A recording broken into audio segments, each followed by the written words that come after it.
Midi et demi, bienvenue si vous nous rejoignez. On entame la deuxième partie de Midi News. On est ensemble jusqu'à 14h. Des invités que je vous présente dans un instant. On fait d'abord le point sur les principaux titres de l'actualité avec Mathieu Rio. L'état des feux dans les Landes, 300 hectares de pins ont brûlé depuis hier sur la commune forestière de Manot à la frontière de la Gironde. L'incendie est toujours en cours, mais il ne progresse plus selon la préfecture. Un important dispositif a été déployé pour maîtriser le feu avec la présence de 160 pompiers appuyés par un avion Dash et un hélicoptère. C'est un nouveau département qui rehausse la limitation de vitesse de ses routes secondaires. Le Puy-de-Dôme renoue avec les 90 km/h comme ses voisins d'Auvergne, le Cantal, l'Allier et la Haute-Loire. 4 ans après la limitation des routes à 80 km/h, 41 départements sur 93 sont repassés à la vitesse initiale. Un bastion russe frappé par un drone explosif. Hier, 6 personnes ont été blessées selon Moscou au quartier général de la flotte russe à Sébastopol en Crimée annexée. Les autorités ukrainiennes démentent être à l'origine de cette attaque inédite. Kiev qualifie les accusations russes de provocation délibérée. Voilà, je vous le disais, nous avons changé d'invité pour ceux qui étaient là avec nous avant 12h30. Je vous présente donc Céline Pina. Bonjour. Bonjour. Vous êtes journaliste à Causeur. Nous accueillons également Thomas Scarpellini. Bonjour. Bonjour. Vous êtes juriste. À vos côtés, Ergun Toparslan. Bonjour.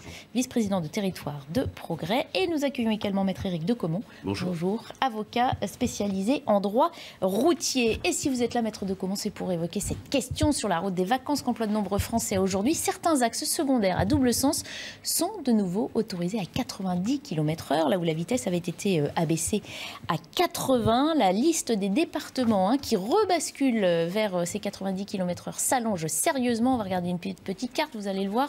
Vous voyez, ils sont environ... Où est-ce que j'ai le chiffre? J'ai perdu mon chiffre, mais 42. Je crois une quarantaine. Voilà, merci. 42 à repasser aux 90 km/h et 54, je crois, qui pour l'instant... Mais ça pourrait changer, il ne s'agit que d'un décompte éphémère qui pourrait changer. On va d'abord voir les précisions de Marie Conan et puis on va en discuter tous ensemble. 41 départements sont repassés aux 90 km/h sur une partie de leur réseau sur un total de 93 en métropole depuis 2019. Et la Ligue de défense des conducteurs en relève même 45. C'est donc presque la moitié des départements qui a rejeté ces 80 km/h. On les voit en rouge sur cette carte, l'Aveyron, l'Hérault, les Hautes-Pyrénées et le dernier en date, le Puy-de-Dôme. Et on remarque que ces 80 km/h sont surtout boudés dans les zones rurales où il y a peu d'autoroutes, peu de gares. Beaucoup d'élus affirment que de toute façon, ils ne sont pas respectés et que c'est même plus dangereux car on double plus facilement et on crée les conditions de l'accident. Pour les associations de victimes d'accidents de la route, au contraire, ce n'est pas le moment de repasser aux 90 km/h car avec la perte de pouvoir d'achat, les conducteurs, pour éviter les péages, pourraient revenir sur les axes secondaires. Et qui dit axe secondaire surchargé dit augmentation du nombre d'accidents selon eux. Un chiffre va dans ce sens, la mortalité dans les zones rurales des départements restés à 80 km/h est inférieure de 16% à celle de 2019. Et puisque les bons comptes font les bons amis, soyons précis, 41 départements, dont plus le Puy-de-Dôme qui, à partir d'aujourd'hui, rebascule vers les 90 km/h. Maître Decomont, qu'est-ce que ça change vraiment? On se rappelle que cette mesure avait été soutenue il y a 4 ans par Édouard Philippe, à l'époque Premier ministre. Voilà, le but, c'était d'abaisser la mortalité sur les routes. Là, on voit que certains ont la possibilité de revenir à 90 km/h. Ça change quoi?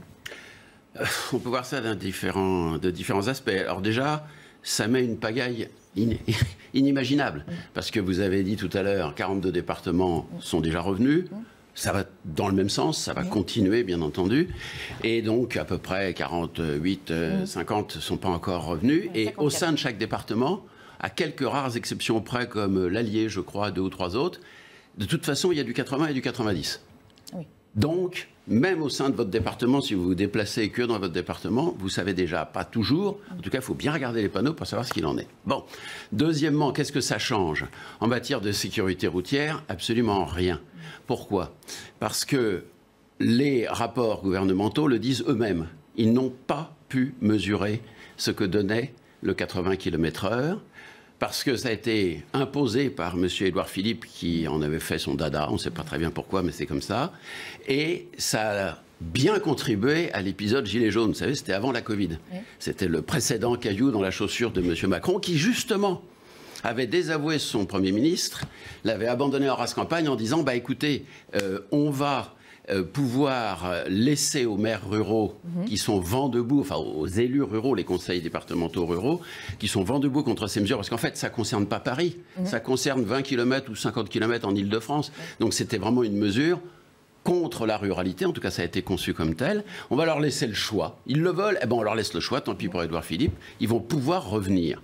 Alors, dans un premier temps, c'est ce qui a été mis en place. Puis après ça, il y a eu une circulaire de l'État qui est sortie en disant oui, on a dit que c'était possible, le président il l'a dit, alors c'est que c'est vrai. Sauf qu'il va falloir que des conditions soient réunies, surréalistes. 10 km d'affilée sans le moindre circulation d'engins agricoles ou de riverains, sans traversée de chemin de grande randonnée de véloroute, sans arrêt de transport en commun. C'était irréalisable. Peut-être du côté du Mont Blanc, on va avoir la possibilité de remonter à 90. Donc, c'est une escroquerie, cette démarche, que de dire qu'il y a eu des obligations. Parce qu'en fait, c'était une circulaire que le gouvernement avait envoyée au préfet pour documenter les commissions départementales de sécurité routière qui, effectivement, doivent être consultées par les présidents de conseils départementaux, mais dont l'avis n'est que consultatif. On comprend surtout, c'est que finalement, tout ça pour ça. Oui, on sait tous, beaucoup, d'après ce que vous dites, ont réfléchi à la question, et puis aujourd'hui, certains départements... Ils reviennent petit à petit au 90 avec une relative difficulté pour plusieurs raisons. La première, c'est qu'en plus de cette histoire de circulaire abracadabrantesque et qui ne s'applique pas, et on est bien d'accord là-dessus, je le dis fermement, on leur a fait peur, on a essayé de leur faire peur. Certaines associations ont dit, attention, s'il y a des morts sur les zones que vous avez repassées à 90, on vous attaque personnellement devant les tribunaux. Juridiquement, impossible. Mais c'est pas grave, c'est fait pour faire peur et ça peut marcher. Et puis la troisième raison, elle est juste derrière vous. C'est le panneau 90, le panneau 80. C'est des millions d'euros qui ont été gaspillés pour passer les panneaux de 90 à 80 par l'État. Et puis pour remonter de 80 à 90... la circulaire, elle est très claire, elle dit ça, c'est les départements qui vont se les payer pour les remonter à 90. Ça aussi, ça peut faire réfléchir un président de département qui se dit, c'est peut-être pas le moment de rajouter encore des charges, et donc ça retarde un mouvement, mais un mouvement qui est pour moi absolument inéluctable, puisqu'encore une fois, il n'a pas été documenté, il n'a pas été démontré que c'était efficace, le 80, mieux encore, et je terminerai là-dessus. Pendant la période des Gilets jaunes, il n'a pas dû vous échapper qu'il y a eu quelques radars qui ont eu des soucis. Oui, des panneaux aussi. Voilà. Ceux qu'on brûlait, on n'en parle pas. Mais il y en avait beaucoup qui étaient finalement l'objet d'œuvres d'art, de gestes, de happenings. On les emballait dans des sacs poubelles, des choses comme ça. On les détruisait pas, on les abîmait pas. Conclusion, qu'est-ce qu'ils faisaient? Un, ils fonctionnaient très bien. Les ondes passent au travers des sacs poubelles. Deux, ils ne prenaient plus de photos. S'ils en prenaient, mais ils prenaient des photos noires. Résultat des courses, ces radars n'étaient plus efficaces. Moyennant quoi, les voitures passaient sans respecter la limitation de vitesse, mais ils faisaient des statistiques, les radars. Et on a vu que du coup, la vitesse moyenne augmentait sensiblement devant ces radars, moyennant quoi, la mortalité baissait. Concluez vous-même. C'est QFD. On va donner la parole à nos autres invités parce que ce sujet fait réagir et plus que je pensais avoir vos têtes pendant la première discussion. C'est certain. Après, ce qui est un peu cocasse là-dedans, c'est que pendant très longtemps, on a reproché notamment à la majorité présidentielle d'avoir une vision très centralisée, très directive de l'application de certaines idées, ce qui avait pu être ressenti comme tel avec les 80 km/h. Aujourd'hui, on a une démarche où justement les territoires, les départements ont été consultés et ont été mis devant leur choix. Maintenant, ce qui est dommageable là-dedans... mais ça veut dire que là, l'État fait un peu marche arrière en disant, au lieu d'imposer, finalement... on voulait de la décentralisation. Tout ça. Oui, on a voulu de la décentralisation. Apparemment, c'est ce qui est à la mode. Personnellement... On aurait pu laisser dès le début le choix au conseil départemental je préférerais de l'homogénéité, si vous voulez tout savoir, parce que quand on voit la carte d'un département à l'autre, on se voit qu'on passe de 80 à 90, ça plus trop de sens et je pense que ça ne va pas aider non plus les usagers parce que ce qui compte c'est les usagers et ce qu'on a dit il y a une vraie fracture territoriale en termes de communication et de transport pour l'utilisation des autoroutes payantes, non payantes. Il y a aussi l'utilisation des voies ferroviaires mais surtout il y a une réflexion qu'on doit tous avoir en ce moment, c'est d'un point de vue climatique, quel est l'impact d'avoir des limitations de vitesse, est-ce qu'on arrive à le mesurer ou pas. Tout à l'heure il y a eu juste à la fin, un petit raccourci sur le fait que l'augmentation des vitesses diminuait le nombre de décès. Ça se fait beaucoup constatable sur l'autoroute, mais est-ce que c'est le cas également sur les autres routes? La question se pose aussi en faisant la comparaison avec d'autres pays, comme par exemple l'Allemagne, qui a des tronçons entiers sans limitation. Certains maires disent aussi, ou certains conseillers départementaux disent, le problème n'est pas là. Ceux qui roulent trop vite le font généralement dans d'autres zones, dans les villages, dans les lieux de vie, près des zones artisanales, pas forcément sur ces artères secondaires. 10 km/h en plus. Et pas de 10 Très km. souvent, de toute façon, c'est bien au-dessus de 90. Ouais. Bon, c'est une pire. C'est très compliqué quand vous êtes un automobiliste et que vous devez faire des trajets de savoir exactement où vous en êtes. En fait, l'homogénéité est très importante dans certains cas. Comment est-ce qu'on a construit l'État? Par exemple, un des problèmes qui se posait au Moyen-Âge, c'est que chacun avait sa manière de mesurer et de concevoir ses prix, par exemple. Et il y a eu une forte homogénéisation au niveau national, de manière à ce qu'on ait tous les mêmes références. Je pense qu'en matière de route et de sécurité routière, étant donné qu'il est rare qu'on ne franchisse pas les frontières d'un département, d'une commune, etc., le fait de n'avoir aucune homogénéité n'a aucun sens, ne permet aucun repère et est extrêmement déstabilisant. Et puis finalement, la vraie question, c'est que quand vous prenez des lois et que vous avez un certain nombre d'objectifs, que ce soit de façon très juste le fait de diminuer la consommation, donc l'impact écologique, ou de diminuer la mortalité, il est très important que ces objectifs-là soient renseignés. Après tout, l'État peut se tromper, il peut penser qu'une mesure va être efficace et puis constater au bout de 2-3 ans que ça ne marche pas et puis arrêter. Ça n'est ni une honte, ni une catastrophe, ni un échec. On passe notre temps... Non, mais c'est parfois plus difficile à comprendre pour ces automobilistes-là qui, eux, ne voient justement ni ce qui se passe derrière, ni la différence 80-90. Bon, après tout, 10 km/h, est-ce que ça a vrai... Et le prennent plutôt comme une punition, on va dire. Et puis c'est surtout qu'on a des voitures dans lesquelles, sincèrement, vous ne faites pas la différence. Elle ne se met pas à vibrer parce que vous passez de 80 à 90. Donc, franchement, étant donné la qualité de nos voitures aujourd'hui, on a fait en plus un effort... pour renouveler complètement le parc automobile et avoir des voitures plus sûres. La sécurité routière passe avant par cette innovation qu'on va amener ça passe aussi par ça, et ça passe surtout par le respect. Moi, je vis en zone rurale et je peux vous dire que le vrai problème, c'est pas la vitesse sur ce type de route. Il y a très peu de gens. Vous n'avez pas de gens qui marchent sur les bas-côtés. C'est pas vrai. En revanche, à l'intérieur des villages, là, on a des vrais soucis et là, on a des gens qui ont beaucoup de mal à respecter le 50 km/h et qui passent en trombe dans des villages aussi qui paraissent parfois désertés parce qu'on voit peu de monde sur les trottoirs, peu de monde au bord des routes, et là, ça peut vraiment être très accidentogène. Thomas Carpellini, vous voulez réagir aussi? Si on devait vraiment utiliser une image un peu cocasse, qu'un dysfonctionnement bien français, bien de chez nous, ce serait vraiment cette affaire. Tout est réuni. Paris, la capitale, décide d'imposer quelque chose à la ruralité qui n'en veut absolument pas. La preuve en est, il suffit de regarder la carte des départements qui ont décidé de réinstaurer les 90. C'est tous les départements ruraux qui se sont jetés dessus comme la misère sur le bas clergé breton. Ils n'ont pas attendu une minute pour remettre les 90 km/h. Pourquoi? Parce qu'aucun automobiliste ne comprend cette mesure. Personne ne peut concevoir que de passer de 90 à 80, ça permet de baisser des vies, ça permet de sauver le climat. Non, non. Les gens, quand ils prennent leur voiture dans ces zones-là, ils veulent aller à leur travail, ils veulent rentrer chez eux. Et dès lors, c'est plus quelque chose de contraignant sans réel effet perspective pour les gens. Je ne dis pas qu'il n'y en a pas. Je dis que pour l'automobiliste de tous les jours, il ne les voit pas. Ça, c'est la première chose. La deuxième chose, c'est finalement assez révélateur de la Macronie, parce que vous avez essayé de faire une petite pirouette en disant qu'ils ont voulu intégrer les territoires dans cette prise de décision. Vous l'avez rappelé vous-même, la directive permettant de garder les 90 km/h était soumise à une condition multiple et variée, pour pas dire impossible. Donc on est vraiment là, pour le coup, dans une gadget bien française, bien de chez nous, et qui prend ses limites, heureusement, aujourd'hui. Je pense que vous vous trompez un petit peu. Il y a un élément que beaucoup de gens perdent, notamment sur la carte. Je suis sûr que si vous superposez la carte des autoroutes gratuites, ça sera les départements qui sont en bleu. Je pense qu'il y a un sujet aussi qu'il faut élever là-dessus. Voilà, c'est-à-dire qu'il y a une très grande...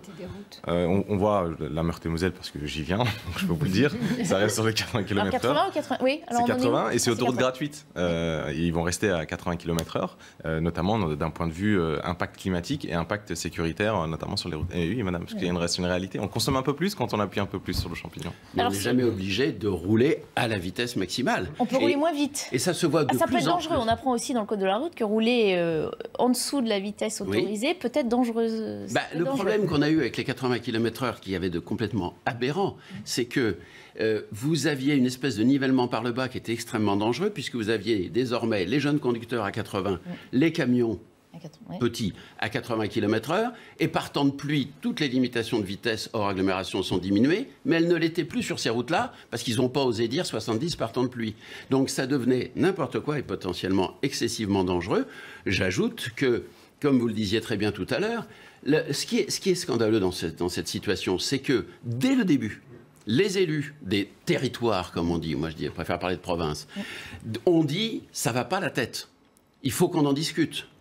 Et Édouard Philippe, droit dans ses bottes, a dit pas question, c'est comme ça, c'est 80, et puis garde à vous et vous dégagez. Bon, résultat des courses, des millions pour changer les panneaux, finalement un recul en arrière parce qu'il y en avait un peu marre de voir les radars brûler, et résultat des courses, on repasse à nouveau potentiellement en 90 en faisant tout ce qu'il faut pour essayer de faire peur pour que les présidents de département ne le fassent pas, et en leur disant, de toute façon, si tu veux le faire, il va falloir que tu payes tous les panneaux à 90, et à la fin des sections à 90, il faut que tu mettes encore des panneaux pour montrer qu'on descend à 80. Donc, c'est quelque part une façon, effectivement, de se moquer de la ruralité, de se moquer de la province. Encore une fois, totalement verticale. On a un peu désavoué Édouard Philippe, mais on a encore beaucoup de mal à changer les méthodes. Et je pense que si seulement, il y a 4 ans, on avait eu justement un dialogue, vous savez, le compromis, ce dont on parle beaucoup ces derniers temps. Bon, voilà. Au départ, peut-être qu'on aurait trouvé des solutions intelligentes. Vous savez que les présidents de département peuvent aussi descendre à 70 km/h sur certaines zones dangereuses. Ils ne s'en privent pas et c'est parfaitement légitime. Mais tout niveler à 80 était une ineptie. Heureusement, on y revient petit à petit, mais les automobilistes qui sont confrontés à ces successions de panneaux, on les rend un petit peu dingues quand même. Et je pense que quelque part, ils se disent, comme vous l'avez dit tout à l'heure, mais qu'est-ce que ça veut dire ? Le grand Manitou nous a dit que c'est lui qui a la vérité révélée, donc c'est ce qu'il fallait faire. Et puis on revient dans l'autre sens maintenant. Surtout puisqu'on revient, dans les années 70, que ça avait aucune utilité ou que on a imposé le port de la ceinture, c'était une insulte aux automobilistes qui disaient mais vous croyez qu'on ne savait pas conduire, on ne sait pas se mettre en sécurité. Donc à un moment donné, l'évolution, le progrès, si je peux me permettre, ça passe aussi par certaines contraintes. Je suis d'accord sur la méthode que ça a pu hériter, mais derrière quand il y a des départements qui reviennent sur certaines décisions, c'est le principe que vous connaissez très certainement, c'est du casseur-payeur. Aujourd'hui, ils reviennent sur certaines décisions, ils vont prendre en charge financièrement ces changements-là. On leur a imposé de passer à 80 et c'est pas eux qui ont demandé à ce qu'on brûle les panneaux 90. C'est eux qui veulent revenir à 90, donc à partir de là...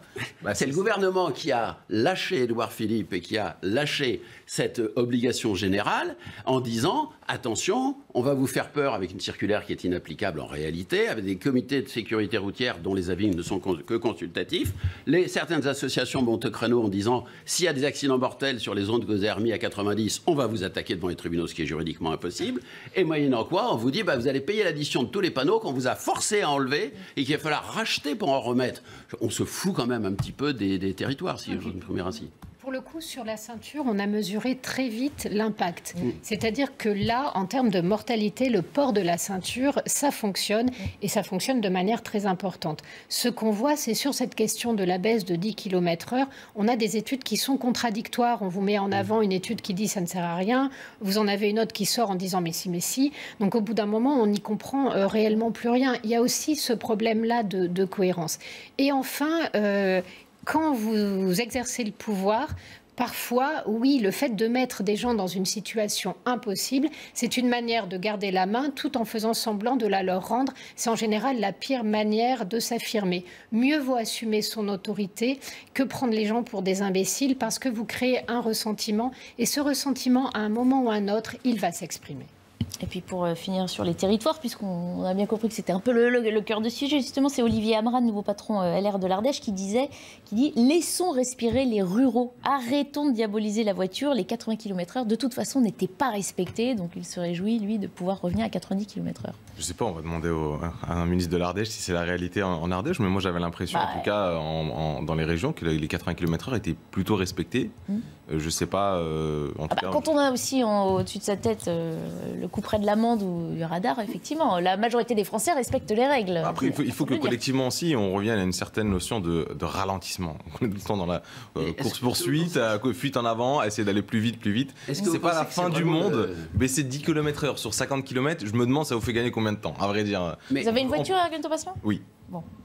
Mais franchement, c'est 1 minute, 2 minutes max. Je vous le dis très franchement. Est-ce que vous pensez, c'est pas très grave dans l'absolu. Vous pensez vraiment que le progrès, c'est effectivement non pas d'améliorer la sécurité des véhicules, par exemple, des routes. Il y aurait beaucoup à dire sur la façon dont l'État a abandonné l'entretien des routes et l'a laissé au département. On vous réinvitera pour un prochain débat, maître de Caumont. Et je peux vous dire qu'à l'heure actuelle, la France est en train de passer en tête du peloton des pays qui ont les routes les plus en mauvais état, donc 2, accidentogènes. Il ne faut pas perdre ça de vue non plus. Bon, est-ce que vous pensez vraiment que plutôt que d'améliorer tout cela, la sécurité des véhicules, la signalisation et l'état des routes, c'est de faire rouler les voitures de moins en moins vite, qui est un facteur de progrès, y compris dans la ruralité, comme on aime à l'appeler, où, mine de rien, quand vous avez 50 km à faire le matin, 50 km le soir, que ce soit pour aller travailler, pour emmener les enfants à l'école ou pour aller vous faire soigner à l'hôpital, vous n'avez pas d'alternative avec une autoroute ou avec un autre moyen de transport, et donc vous perdez 5 minutes à l'aller, 5 minutes au retour, si vous voulez.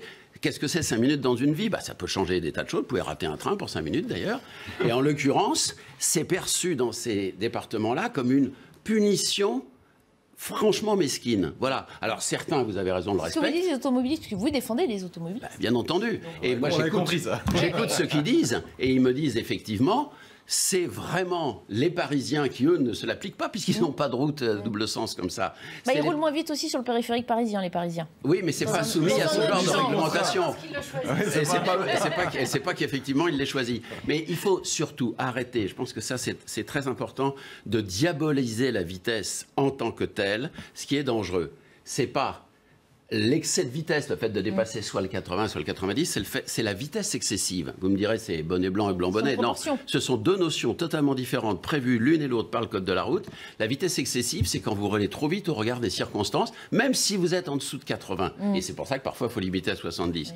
L'excès de vitesse, c'est le fait de dépasser une limitation de vitesse uniformément fixée. Je conclurai en vous disant une chose. Ce n'est pas les mêmes réseaux, bien entendu, mais vous avez peut-être entendu parler de cette petite information. Les dernières statistiques sur autoroute démontrent que la mortalité est en baisse sur les routes où on roule le plus vite. Et deuxièmement, que les causes de mortalité sur l'autoroute, ce sont les stupéfiants, l'alcoolémie, la somnolence, etc. Et que la vitesse doit être en 5e ou 6e position, alors qu'on roule à 130 et non pas à 80 sur des autoroutes. Donc ça amène à réfléchir sur le fait de savoir si le progrès, c'est soit de revenir à la calèche, soit éventuellement d'avoir des limitations de vitesse raisonnables. Vous vous rappeliez, c'est vrai que les Allemands n'en ont pas sur une très grande partie du réseau autoroutier et ils sont toujours vivants, ça fait plus de 40 ans. Ça n'a pas été une infâme boucherie, ils ne sont pas tous morts. Ou bien, effectivement, d'améliorer la sécurité des véhicules et on progresse en ce sens.